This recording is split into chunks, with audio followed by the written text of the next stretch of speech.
Hyvää päivää kudaa. Mitenkä joku sanoi? Mitenköhän se meni? Hyvää päivää tähän vuorokauden aikaan. Niin ei tarvitse sanoa, niin kuin, että mikä se kello mulla on nyt. Vaan että se on silloin, kun te katsotte tätä. Mulla on siinä vähän nokkaakseli hommia. Istuskellut tässä, kun aurinko kivasti värittää lärviä tuolta ikkunasta. Ja hiton kylmä ulkona, mutta tässä on mukavan lämmin. Vähän jouduin muokkaan nokka-akseleita, autorojektia. Että saan kaikki sattuun ja osuun. Se olisi nyt valmis, putsataan vaan ja sitten tintataan paikalleen. Kysymyksiä tullut kovasti, on yrittänyt niihin kauheasti vastailla. Ja esimerkiksi siitä, että minkä takia, sitä on siis kyselty aikaisemmin, että minkä takia vene kallistuu, kun vauhti kasvaa. Yhtäkkiä tekee näin. Se on, sanotaanko näin, että 99% varmuudella siellä pohjassa on joku epämääräinen muoto, joka sinne ei oikeasti kuulu. Siksi se tekee niin. Ja mä en nyt tiedä sitten montako esimerkkiä mä nyt näytän, mutta yhdestä on tulossa ihan oikein kunnon juttu. Kunhan saadaan sen maaliin se filmi, niin minä sen teille näytän. Ja kyseessä on tosiaan se pella, millä ajeltiin joskus kesällä, silloin kun se kallistui niin pirusti. Niin siinä tehdään siinä veneessä kaikkea muutakin. Ja sen pohjan kanssa on siinä vähän tekemistä. Ei ole mikään ihan pieni projekti kanssa sekään. Ja niissä 551 Pellan HT:ssa on kaikissa niissä puoliplanereissa taitaa olla sama vika. En tiedä, onko muotissa ollut vika vai missä jossain on tapahtunut joku moka. Se on aika hurja se pohjan muoto. Elikä. Siinä käy niin, että se pohja on kuopalla sieltä perästä ja siitähän tulee silloin trimmilevy. Ja kun vauhti kasvaa tarpeeksi ja sä rupeat trimmaan sitä, se vene nostaa keulaansa, niin sitten se epämääräinen tämmöinen kupin muoto siellä perässä, niin siitä tulee trimmitaso. Niin se rupeaa heti kallistamaan sitä venettä, kun saadaan se pohjassa se vesilinja tarpeeksi taakse, niin se jaksaa vääntää sen veneen kyljelleen. Se ei vielä pienissä nopeuksissa sitä tee. Siellä on muut vastavoimat, pitää sen suorassa, mutta sitten kun päästään rajan ylitteen, niin siitä lähti. Ja niitä ei ole ihan yksi eikä kaksi venettä, mitkä on ihan valmiiksi semmosia. Ja siellä on kyselty siitä, että vastasinkin, että vaikuttaako moottorin asennussyvyys siihen kallistukseen. Ei varsinaisesti vaikuta, mutta sillä on muita vaikuttavia ominaisuuksia. Ja, että jos se kone on liian ylhäällä, niin se lyö tyhjää se potkuri hyvin helposti. Mä näytän esimerkkikuvan tuosta Finmasterista. Potkuristakin on lähtenyt maalit, niin kuin näkyy. Se sutii niin paljon. Eli se pitäisi vaan saada syvemmälle. Sitä on vaikea tuossa nyt tehdä ihan noin vaan. Sitten se tarvii pikku bracketin tai hissin ja se asennetaan valmiiksi jo alemmas, että sen koneen saa alemmas. Sillä voidaan pelata siihenkin suuntaan. Eli niihin koneisiin myydään siis semmosia tavallaan niin kuin U-palkkeja, millä sen koneen voi ottaa sieltä ulospäin. Siinä ei ole niin kuin hissiä ollenkaan.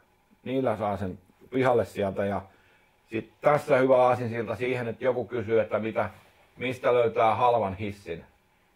Halpaa hissiä ei olekaan, jos tarvii olla siis hydraulinen sähköinen hissi. Mutta jos manuaalihissiä, että on korkeintaan se kuningaspultti siellä keskellä, millä sitä voi säätää manuaalisesti räikällä veivata ylös alas, että sille haetaan vaan se hyvä kohta. Että ei sitä tarvi niin kuin koko aika vetää edestakaisin. Niitä saa 150 plus miinus toimituskulut ulkomailta. Ja sähköiset hissit niin on sitten yli 1000 jonkun matkaa jo halvimmakin. Ne on arvokkaita. En tiedä kyllä mikä siinä maksaa, kun tutkii sen rakenteen, niin joo, kyllä kai niin. Mutta joo, hinta on keksitty. Maksaa yhtä paljon kuin toinen perämoottori ja mun mielestä tuossa on pikkusen enemmän tekemistä tuossa perämoottorissa kuin siinä hississä, mutta maailma on tämmönen ja hinnoittelu. Se on aivan omituinen. En ole ikinä ymmärtänyt joidenkin asioiden hintoja. En. Kummallista.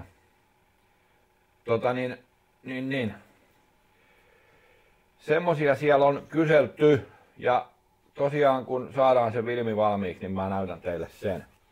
Sen verran palaan tähän, koska siellä jotain kiinnostaa, miksi se on nyt siinä pöydällä.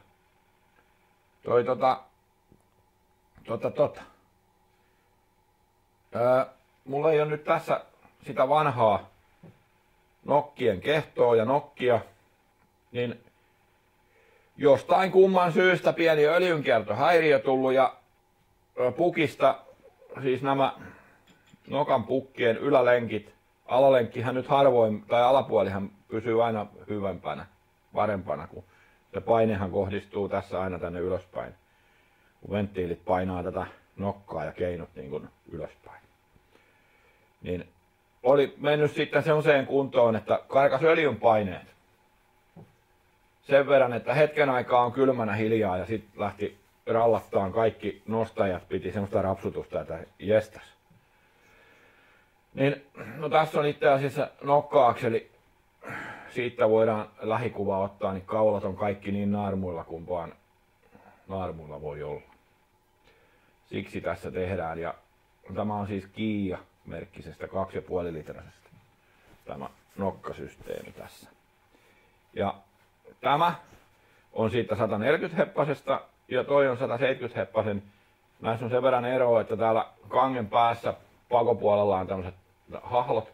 Tää pyörittää myös alipainepumppua siinä vanhemmassa koneessa, mikä toki on ihan sama pata pienin muutoksin. Niin siinä ei sitä ole, niin tähän jouduttiin nyt tekemään toi hahlo tähän nokkaan. Tämä on hyväkuntoinen, niin tää heitetään sinne vanhaan autoon. Tämmöisiä askareita tässä aina välillä askareillaan. Ja sitten yksi asia. E-Tech-ihmisille, taikka niille, jotka on haaveillut hankkivansa ja suunnitellut, että semmoinen tarvittaisiin. Niin nyt olisi tiedossa yksi 60, siis ihan aito 60 tehtaan tekele. MJ Seppälä, ottakaa yhteyttä, laitan yhteystiedot sinne kuvaukseen. Siellä olisi semmonen nyt, jota kiinnostaa, niin äkkiä ennen kuin se lähtee. Se ei siellä kauaa viihdy, tiedän. Niin sieltä löytyisi semmonen kone. Näin olen antanut itseni ymmärtää. Että jolla nyt on tarve 60 E-Techille, niin äkkiä soitto sinne. MJ Seppälä, Helsingin Malmi. Tiedotus E-Techistä päättyi tähän. Ja sitten. Mulla on tuossa nyt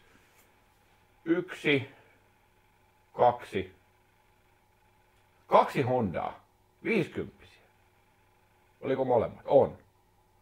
No siinä olisi ollut 50 Hondan peräkin, mutta se on jo niin kuin tehty. Mutta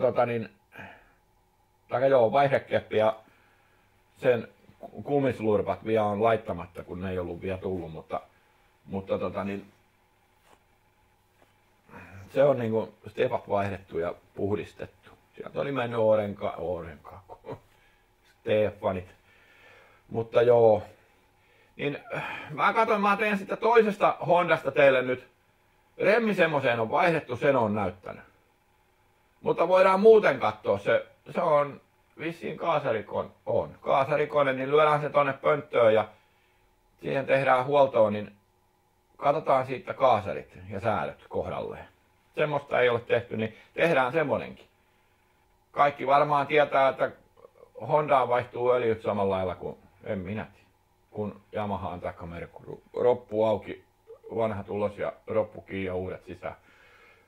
Siinä ei kai ole mitään kummallista. Katsotaan nyt mitä sitten tehdään pätkää. Ja sitten toi jammu, se on tuossa edelleen toi 20. Siitä joku halukas oli, että vaihdossa siellä kommentoi jotain vanhaa vehjettä. En minä tiedä. Mutta se on siinä nyt vieläkin. En ole muistanut hänelle vastata.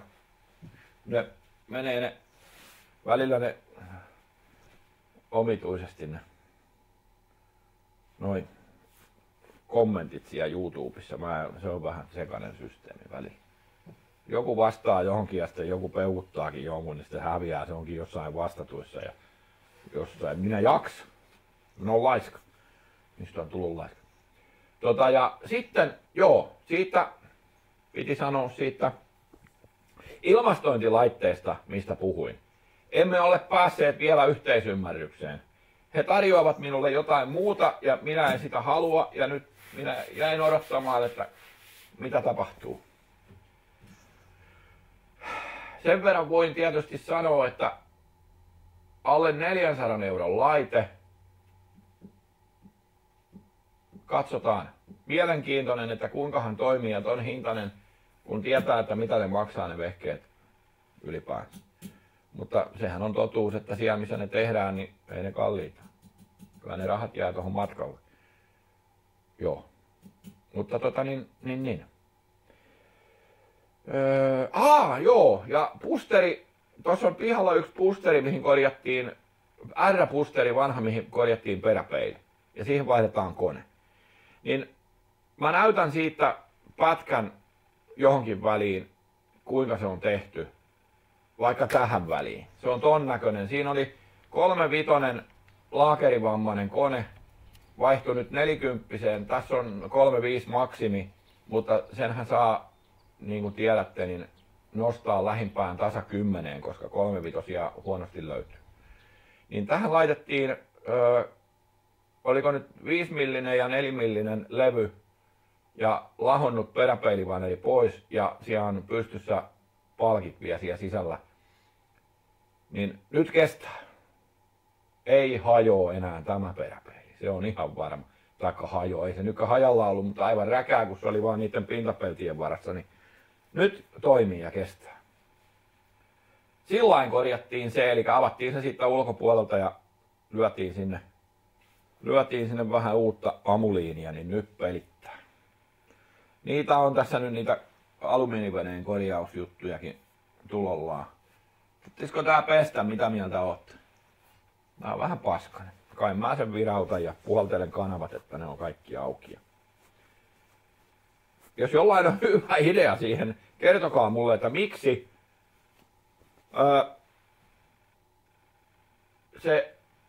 mistä se öljy, en tiedä. Mikä häikkä tuli mihin. Johonkin tuli joku.